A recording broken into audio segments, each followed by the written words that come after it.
Good morning students, सभी विद्यार्थियों को नमस्कार है। ठीक है। इकाई नंबर 3 खाद जो है हमारा, उसको स्टार्ट किया था हमने। उस खाद क्या होती है, खाद की परिभाषा हमने बताई थी। ठीक है। इसके बाद में हम अलग अलग प्रकार की खादों के बारे में पढ़ेंगे, उनके क्या लाभ होते हैं, उनको किस तरीके से बनाया जाता है, कौन सी विधि का उपयोग करते हैं उनको बनाने के लिए। इन सारी चीज़ों पर हम चर्चा करने वाले हैं। ठीक है। तो सबसे पहले जैविक खाद की बात करते हैं। ठीक है। तो जैविक खाद, ऑर्गेनिक मैन्योर्स जिसको हम बोलते हैं। ठीक है। जैविक खाद, तो इसमें सबसे मुख्य प्राथमिकता जो खाद को दी जाती है वो है गोबर खाद। ठीक है। तो यहाँ पर गोबर खाद ही के बारे में हम पढ़ेंगे और क्या क्या एडवांटेज होते हैं उसके बारे में हम देखेंगे। ठीक है। फॉर्म यार्ड मैन्योर है ना, फॉर्म यार्ड मैन्योर का मतलब होता है जो खेत में बनाई जाती है या फिर जो फॉर्म में बनाई जाती है। ठीक है। तो क्या क्या विशेषताएं होती है या क्या क्या चीज़ें होती है, इसके लिए आपको जानकारी देना चाहूँगा। ठीक, इसी माध्यम से, इस वीडियो के माध्यम से मैं ये जानकारी आपको बता रहा हूँ। ठीक है। तो यह खाद पशुशाला से प्राप्त होती है। सभी को मालूम है कि भाई गोबर है तो गोबर है ना पशुओं से प्राप्त होता है। ठीक, जिसमें मुख्य रूप से 3 पदार्थ सम्मिलित रहते हैं। ठीक है। अब कौन कौन से 3 पदार्थ? ठीक है, देखिए, पशुओं का गोबर, पशुओं का मूत्र तथा पशुओं की बिछावन है ना। बिछावन मतलब जो आप उसको चारा प्रोवाइड करते हो। ठीक है। तो वो खाने के बाद में कुछ बच जाती है। ठीक है। तो उसी को बोलते हैं पशुओं की बिछावन। इन पदार्थों के अतिरिक्त पशुओं का छोड़ा हुआ चारा, पशुओं की झाड़न भी इसमें सम्मिलित हो जा सकती है। ठीक है। जैसे मतलब आप गोबर पानी करते हो। ठीक ठीक, देखा होगा आपने या फिर किसी को कि गोबर पानी किस तरीके से की जाती है, तो वो सब कुछ प्रोसेस गोबर खाद के अंतर्गत आती है। अतः उपयुक्त पदार्थों से विधिपूर्वक तैयार की गई खाद गोबर की खाद कहलाती है। यह अत्यंत महत्वपूर्ण खाद है। ठीक है। मैंने इसको आपको पहले ही बताया कि ये क्या है, महत्वपूर्ण खाद होती है। इसका जो प्रभाव होता है 2 या 3 साल के लिए भूमि के लिए उपयोगी होता है। ठीक है। परंतु अगर आप रासायनिक खाद प्रोवाइड कर रहे हो किसी फसल को, तो उसका इंस्टेंटली इफेक्ट होता है, परंतु वो कुछ समय के लिए, उसके बाद उसका जो पोषक तत्व है वो पूरी तरीके से क्या हो जाता है, समाप्त हो जाता है। परंतु गोबर खाद का जो प्रभाव होता है 2 या 3 साल तक के यथावत बना रहता है, जिसमें प्राय सभी पोषक तत्व पाए जाते हैं। यह किसानों के लिए बहुत ही उपयोगी खाद है क्योंकि इसे आसानी से बनाया जा सकता है। ठीक है। मतलब खुद किसान, हर किसान के पास में लगभग है ना जो आपके पशु होते हैं, बैल, बकरी, ठीक है, या फिर आपका भैंस, गाय, क्योंकि किसान है तो किसान के पास में पशु तो होते ही है। तो ये खाद आसानी से उनके लिए महत्वपूर्ण हो जाती है क्योंकि आसानी से बन जाती है। ठीक है। इसके लिए उनको कोई पैसे इन्वेस्ट करने की आवश्यकता नहीं होती, कोई पैसे खर्च करने की आवश्यकता नहीं होती है। ठीक है।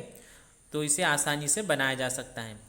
हमारे देश में किसान इस खाद के महत्व को भलीभांति परिचित है ना, इससे भलीभांति परिचित है। ठीक है। मतलब सभी किसानों को लगभग इस खाद के बारे में पता है, लेकिन फिर भी गोबर का अधिकांश भाग अपने, ठीक है, उपले कंडा, ठीक है, कंडे देखे होंगे आपने, गोबर से बनाए जाते हैं, बनाकर ईंधन के रूप में जलाकर नष्ट कर देते हैं तथा गोबर को गड्ढों में न डालकर उस खुले स्थानों में ढेर के रूप में डालते हैं। ठीक है। देखा होगा आपने, गोबर का ढेर लगाया जाता है, ग्रामीण क्षेत्र में अधिकतर आपको ये देखने को मिलेगा, जिससे उसके अधिकांश तत्व क्या हो जाते हैं, नष्ट हो जाते हैं। मतलब गोबर खाद अगर आप बना रहे हो तो उसका भी कुछ न कुछ तरीका है। ठीक है। साइंटिफिक मेथड्स होती है उसकी, तो वो हम आगे पढ़ेंगे कि कौन कौन सी मेथड्स का उपयोग करके आप अपने गोबर खाद के जो पोषक तत्व है उसको यथावत बनाए रख सकते हो। ठीक है। देहातों में प्राय पशुमूत्र को भी खाद बनाने के लिए एकत्रित नहीं करते हैं। इस खाद को वर्षा एवं धूप से बचाने की समुचित व्यवस्था भी नहीं की जाती है। मतलब बाहर अगर धूप में है तो धूप में ही रहता है। ठीक है। बारिश का पानी है तो बारिश के पानी में या फिर धूप से उसके जो पोषक तत्व है वो क्या हो जाते हैं, खराब हो जाते हैं, नष्ट हो जाते हैं, जिससे बहुमूल्य पोषक तत्व पानी में घुलकर अपना अथवा धूप के कारण उड़कर नष्ट हो जाते हैं। ठीक है। तो पोषक तत्व अगर बने रहेंगे आपके खाद में तो ही वो पौधों के लिए उपयोगी है, अन्यथा वो पौधों के लिए उपयोगी नहीं होगा। ठीक है। तो ये सारी चीज़ें निकल कर आ रही है गोबर खाद के लिए। ठीक है। तो आपको संपूर्ण जानकारी पता होना चाहिए गोबर खाद से रिलेटेड। ठीक। तो अब इसके लाभ देख लेते क्या क्या लाभ हो गए इसके। तो गोबर खाद के लाभ देखते हैं हम। ठीक, तो 4 या 5 लाभ आपको एग्ज़ाम में लिखने के लिए आते हैं, परंतु दैनिक जीवन में जब आप इस फील्ड से जुड़े हो तो गोबर खाद के ना क्या क्या लाभ होते हैं वो आपको किसानों को बताते आना चाहिए, या फिर उसको सही तरीके से, है ना, जो भी किसानों के लिए सुविधा होगी वो आपको प्रोवाइड करते आना चाहिए। ठीक है, विधि आपको पता होना चाहिए किस तरीके से बनाया जाता है या किस तरीके से किसानों के लिए लाभप्रद हो सकता है। ठीक, तो ये सारे लाभ आपको पता होना चाहिए। ठीक, तो चलिए एक एक करके देखते हैं फटाफट। इससे पौधों के लिए सभी आवश्यक तत्व प्राप्त होते हैं, इसलिए इसे पूर्ण खाद कहते हैं। बहुत इम्पोर्टेंट सेंटेंस आया है यहाँ पर, पूर्ण खाद। ठीक है, तो पूर्ण खाद मतलब वे खाद होती है जिसमें पूरे पोषक तत्व पर्याप्त मात्रा में पाए जाते हैं। और ऐसा कौन सा खाद है, तो वो है आपका गोबर खाद। ठीक है, तो याद रखना है आपको, गोबर खाद को एक पूर्ण खाद भी कहते हैं। ठीक है, एग्ज़ाम मतलब कॉम्पिटिटिव एग्ज़ाम पूछे जाते हैं, इस तरीके के ऑब्जेक्टिव बनते हैं। पूर्ण खाद का एक एग्जाम्पल दीजिए, पूर्ण खाद का एक उदाहरण दीजिए, या फिर विभिन्न प्रकार की खादें दे देते हैं और उसमें से आपको आइडेंटिफाई करना रहता है कि पूर्ण खाद का एग्जाम्पल या फिर पूर्ण खाद कौन सी है। ठीक है, तो आपको याद रखना है गोबर खाद एक पूर्ण खाद है। ठीक, तो चलिए सेकेंड पॉइंट लेते हैं। खेत में इस खाद का प्रभाव 2 या 3 वर्ष तक रहता है। ठीक है, मैंने पहले आपको बताया कि 2 या 3 वर्ष तक इस खाद का प्रभाव रहता है। मृदा की जल धारण क्षमता में वृद्धि होती है, मतलब ये पानी को रोकने का काम भी करता है, और पानी खेत के लिए बहुत उपयोगी तत्व है, ये आपको पता ही है। मृदा में वायु संचार अच्छा होता है। ठीक है, जो मृदा होती है, जो भूमि की जो मिट्टी होती है, उसमें वायु संचार अच्छा होता है। जितना वायु संचार अच्छा होगा उतनी फसल आपकी अच्छी होगी, उतना पौधा आपका स्वस्थ रहेगा। ठीक, मृदा का ताप ठीक बना रहता है। ठीक, मतलब जो भूमि होती है उसका ताप ठीक बना रहता है, मतलब उचित ताप बना रहता है। ठीक है, जो फसल के अनुकूल होता है।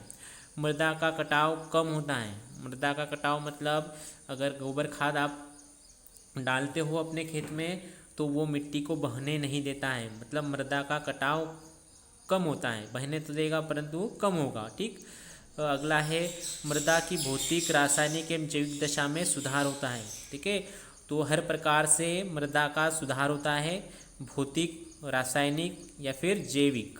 ठीक है, तीनों तरीके से, ये तो आपको पता ही होगा। ठीक है, भौतिक, रासायनिक और जैविक दशा क्या होती है।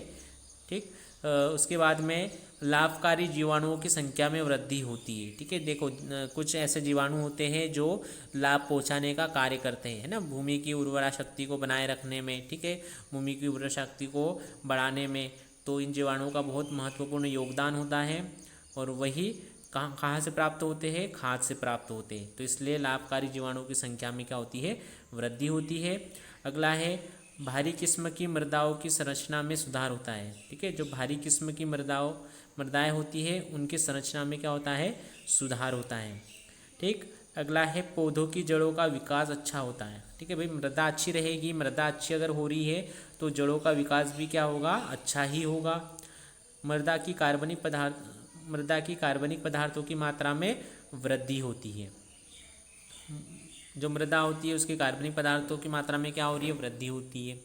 जीवाणुओं द्वारा मृदा में वायुमंडल की नाइट्रोजन का अधिक मात्रा में स्थिरीकरण, है ना, फिक्साइजेशन होता है। ठीक है, और नाइट्रोजन अगर मिल रही है तो पता है आप लोगों को नाइट्रोजन क्या और कितनी महत्वपूर्ण है। इसके पहले वाले अध्याय में हमने देखा नाइट्रोजन पौधों के लिए कितना महत्वपूर्ण काम करता है। ठीक है, ये काम करती है।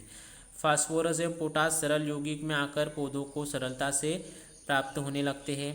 ठीक है, फास्फोरस और एवं पोटास, ठीक है, ये भी महत्वपूर्ण है और यौगिक में आकर पौधों को सरलता से प्राप्त होने लगते हैं। ठीक, गोबर खाद के प्रयोग से पौधों का संतुलित विकास होता है।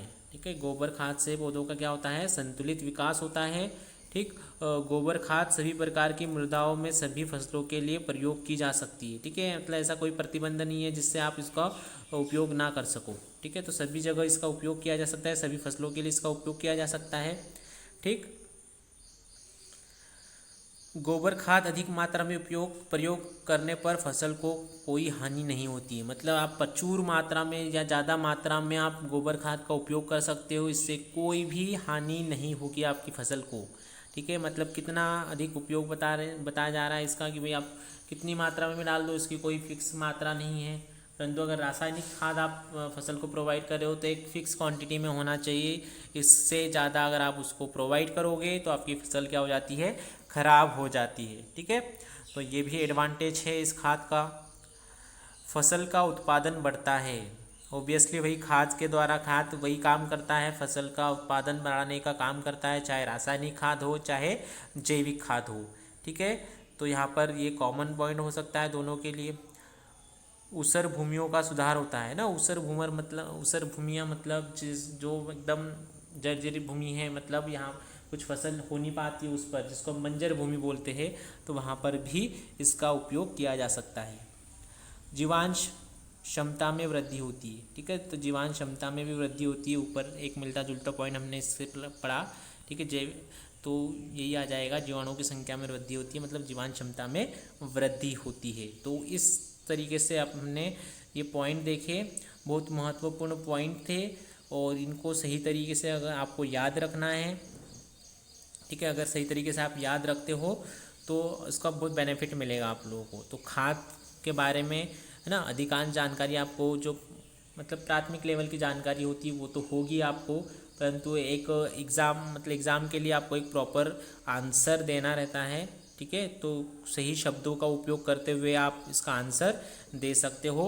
इकाई नंबर 2 से हमने बहुत सारे बच्चों के कमेंट्स आते हैं कि सर आप चैप्टर या इकाई नहीं बताते, तो हम चैप्टर स्टार्ट करते हैं जब बता देते हैं आपको, उसके बाद में कंटिन्यू हमारा चैप्टर चलते रहता है जब तक कि वो फिनिश ना हो जाए। ठीक है, तो खाद, जैविक खाद के बारे में हमने आज डिस्कशन किया, उसके क्या क्या लाभ होते हैं वो हमने देखे। ठीक, तो इकाई नंबर 3 से हमने ये लिया था खाद। इकाई नंबर 3 जो है हमारी क्या है, खाद, और खाद में ही हमने जैविक खाद के बारे में पढ़ा। ठीक, क्वेश्चन इस तरीके से एग्जाम के लिए बन सकता है कि भाई जैविक खाद क्या होता है, या जैविक खाद का कोई एक एग्जाम्पल या एक उदाहरण देकर उसके कोई 4 या 5 लाभ बताइए। ठीक है, तो आपको गोबर खाद को याद रखना है। गोबर खाद एक जैविक खाद है। ठीक है, गोबर खाद एक पूर्ण खाद है। ठीक, तो इस तरीके से क्वेश्चन बनते हैं, बहुत सारे क्वेश्चन इस पर कवर हो सकते हैं आपके। तो आई होप ये समझ में आया हो आपका एक्सप्लेनेशन। ठीक है, आज के लिए फ़िलहाल इतना ही। अगले वीडियो के माध्यम से मैं अगले पॉइंट्स खाद पर लेकर आऊँगा। ठीक है, थैंक यू सो मच।